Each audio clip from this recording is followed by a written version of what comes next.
ఏ ముహూర్తాన్ని అధికారంలోకి వచ్చాడో కానీ అప్పటి నుంచి కూడా ట్రంప్ రకరకాల ఇబ్బందులు పెడుతున్నట్టు ప్రపంచంలో ఉన్న అనేక మందిని, ఎస్పెషల్లీ భారతీయులకు సంబంధించి భారతదేశంలో చాలామంది ఒక పార్టీకి సపోర్టర్లు ట్రంప్ రావాలి రావాలని ఎగిరిన వాళ్ళు ఈరోజు ఎందుకు వచ్చాడు రా బాబు అనే పరిస్థితి. ఎస్పెషల్లీ మన పహల్గామ్ తర్వాత ఇండియా పాకిస్తాన్ యుద్ధాన్ని నేనే ఆపాను, 1000 సంవత్సరాలకు సంబంధించినటువంటి ఇష్యూస్ ఉంటే వాళ్ళకి నేనే సెట్ చేశాను, దాన్ని కూడా క్యాష్ చేసుకుంటున్నాడు.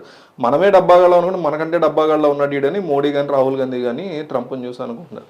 మొన్న వరకు కూడా సిటిజన్ అక్కడ ఎవరైతే పిల్లలు పుడతారో ఆ సిటిజన్షిప్ రాకుండా దానికి సంబంధించి ఇష్యూ క్రియేట్ చేశాడు.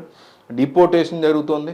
ఎంతోమంది ఈరోజు భయపడుతూ వణుకుతూ ఇల్లీగల్గా ఉంటున్న వాళ్ళు చాలామంది, చాలా దేశస్తులు, మెక్సికన్స్ కానీ, ఇండియన్స్ కానీ, కెనడియన్స్ కానీ బయటకు వెళ్ళని పరిస్థితి ఉంది అమెరికాలో, విచ్ ఈస్ కంప్లీట్లీ ఇల్లీగల్. కరెక్టే, అంత కొన్ని విషయాలు కరెక్టే.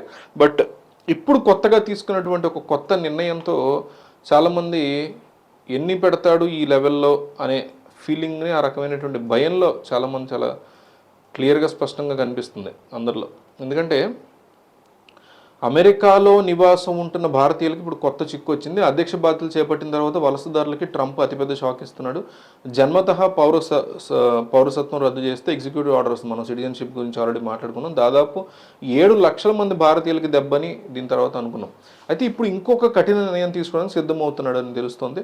అమెరికాలో నివాసం ఉంటున్నటువంటి మైగ్రెంట్స్ ఎవరైతే ఉంటారో తమ దేశానికి డబ్బులు పంపించే దాని మీద ట్యాక్స్ వేస్తున్నారు. అంటే అక్కడ సంపాదించి దాని ట్యాక్స్ కట్టిన తర్వాత డబ్బు వస్తుంది, మళ్ళీ అక్కడే ఖర్చు పెడితే మళ్ళీ దానికి కూడా ట్యాక్స్ కట్టాల్సి ఉంటుంది. కాబట్టి అక్కడి నుంచి మళ్ళీ ఇండియాకి పంపిస్తే ఇండియాలో మనం వెళ్ళిపోయి సెట్ అవుతాం కదా, ఇక్కడ కొనుక్కుంటే బెటర్ కదా అని చాలామంది అనుకుంటారు. ఇండియన్స్, పాకిస్తాన్ వాళ్ళు, చైనా వాళ్ళు, జపాన్ వాళ్ళు, సౌత్ కొరియా వాళ్ళు చాలామంది ఉంటారు, కెనడియన్స్, మెక్సికన్స్, వీళ్ళందరూ కూడా ట్రంప్ లాంటి వాళ్ళు వచ్చి నానా రచ్చ చేస్తున్నారు, ఎందుకులే రిస్క్ అనేసి తమ దేశంలో ప్రాపర్టీస్ కొనుక్కొని ఎప్పటికైనా అటు వెళ్ళిపోదాము, లేకపోతే ఒక ఇన్వెస్ట్మెంట్ లాగా ఉంటుంది కదా, ఇండియాలో మన వాళ్ళు ఉంటారు దగ్గర చూసుకోవడానికి అనే ఒక ఫీలింగ్లో ఇండియాలో ఇన్వెస్ట్ చేసే ఆలోచన, లేకపోతే వేరే ఆయా దేశాల్లో తమ స్వదేశాల్లో ఇన్వెస్ట్ చేసుకునే ఆలోచనలు చాలామంది ఉంటారు.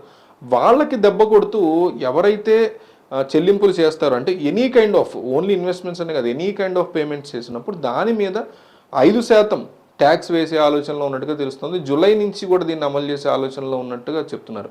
హైదరాబాద్ రియల్ ఎస్టేట్ రంగంలో mid, high end residential market ఎన్ఆర్ఐలు వెన్నుముకగా ఉన్నారని చెప్పొచ్చు. ఇక్కడ హైదరాబాద్ కావచ్చు, గుజరాత్ కావచ్చు, పంజాబ్, ఇట్లా చాలా చోట్ల ఎన్ఆర్ఐలు పెట్టే పెట్టుబడి అనేది చాలా ఇంపార్టెంట్ పెట్టుబడి. వాళ్ళు అక్కడి నుంచి ఇక్కడ డబ్బులు పెడుతూ ఆ తర్వాత వచ్చేటువంటి అద్దెల మీద వాళ్ళు చేయడం కావచ్చు, లేకపోతే తర్వాత రియల్ ఎస్టేట్ ప్రాపర్టీని అమ్మేసుకుంటూ దాన్ని డబ్బులు సంపాదించుకోవాలి. అట్లా ఇండియన్ రియల్ ఎస్టేట్లో ఎన్ఆర్ఐల యొక్క పాత్ర కూడా చాలా కీలకం, ఒక 20-30% ఉంటుంది.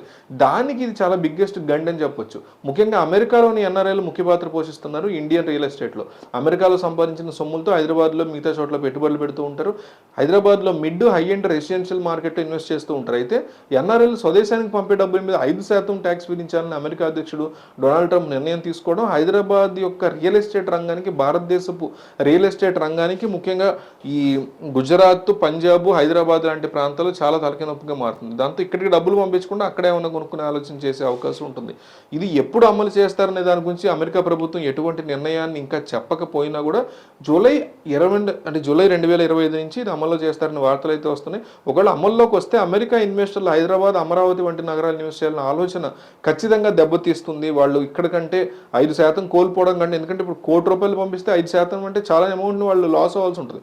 సో అట్లాంటి సిచ్యువేషన్ రావడం అనేది ఎవరికైనా ఇబ్బందికర పరిస్థితి. కాబట్టి దాన్ని లూజ్ అవ్వకుండా, ఒక 5 లక్షలు కోల్పోవడం అనేది చిన్న మ్యాటర్ కాదు. ల్యాండ్ కొనేసుకోవచ్చు 5 లక్షలతో. ఆంధ్రప్రదేశ్ లాంటి ఏదో ఒక మారుమూల ప్రాంతంలో కావచ్చు, ఒక అర్బన్ ఏరియాల్లో అవుట్స్కట్స్లో కావచ్చు. ఆ 5 లక్షలను ఎందుకు కోల్పోవాలనే ఉద్దేశంతో కూడా వాళ్ళు ఆగిపోయే సిచ్యువేషన్స్ ఉంటాయి. సో అది కూడా ఒక బిగ్గెస్ట్ రిస్క్. కాబట్టి దీన్ని కొనాలా వద్దా అనే ఆలోచన చేసేవాళ్ళు తగ్గిపోతారు అని. ఇప్పటికే రియల్ ఎస్టేట్ బాగా పడిపోయింది హైదరాబాద్ లాంటి చోట, ఇండియాలోనే పడిపోయిందని చెప్పొచ్చు. మరి ఈ నిర్ణయం తర్వాత వీళ్ళు ఎట్లా ఆలోచిస్తారనేది వేచి చూడాలి.